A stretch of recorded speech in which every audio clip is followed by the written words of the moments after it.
After having a concussion, I was really frustrated that I ended up getting one.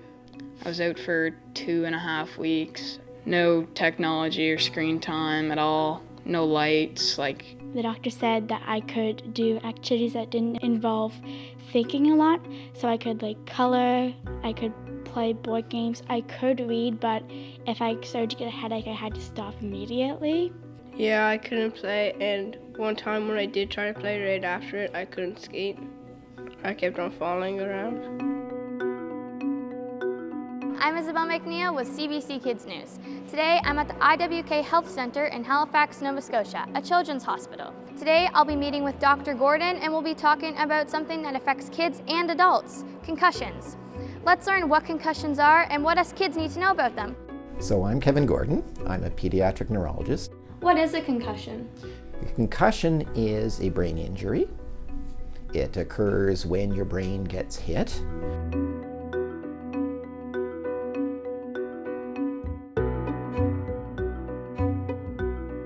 Yes, I have. Yes. Yes. Yeah. I've only had one. Well, I've had 3 actually. I've only had one. I've had a lot, but I had 3 in the past 11 months. What are some ways people can get concussions? Oh, there are many ways you can get concussions, okay? So for most youth, the biggest issue is through sports exposure. I was playing a game when I was in grade 3 with some friends, and I actually tripped over their arms and fell on my head. They're all from hockey, and I've had one recently just a month and 2 weeks ago, and it was from a big hit to the head. So I just kind of banged my head on the sink.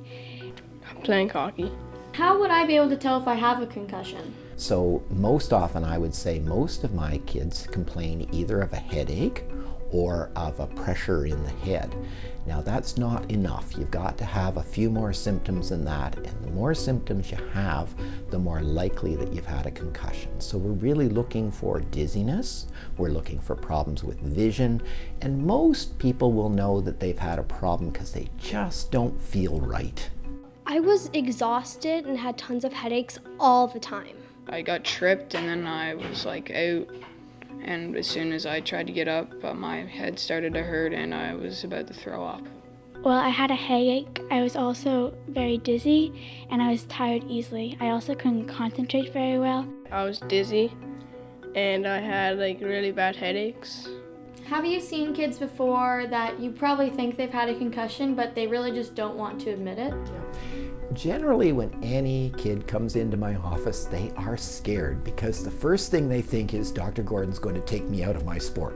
Is it true that some kids don't tell their parents or coaches that they're having symptoms? Absolutely. People always think that maybe it's because they're trying to hide, but sometimes I think it's just because they don't know any better. There have been some excellent examples across the country of kids who just didn't know they had concussions. Some coaches might think, oh, they've had a concussion before. That might not be good for the team. They might have brain injuries. So I'd understand why they wouldn't be comfortable talking to people about it.